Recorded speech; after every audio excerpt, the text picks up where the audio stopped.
ঈসা আলাইহিস সালাম হচ্ছে কিয়ামতের বড় আলামত, দাজ্জাল কিয়ামতের বড় আলামত। ঈসা আলাইহিস সালাম এসে দাজ্জালকে হত্যা করবে। 40 দিন দাজ্জাল এই পৃথিবীতে থাকবে।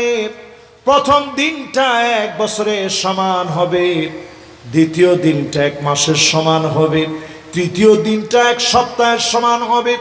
সাহাবায়ে কেরাম আরজ করলেন, ওগো নবীজি, এই সময়ে নামাজ কেমনে পড়ব? আল্লাহর নবী বললেন, সময় মতো নামাজ পড়বা, সময় নির্ধারণ করে নামাজ পড়বা।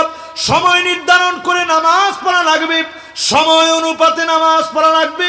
এই সময়ে সচেতন হওয়া লাগবে, এই সময়ে সজাগ থাকা লাগবে।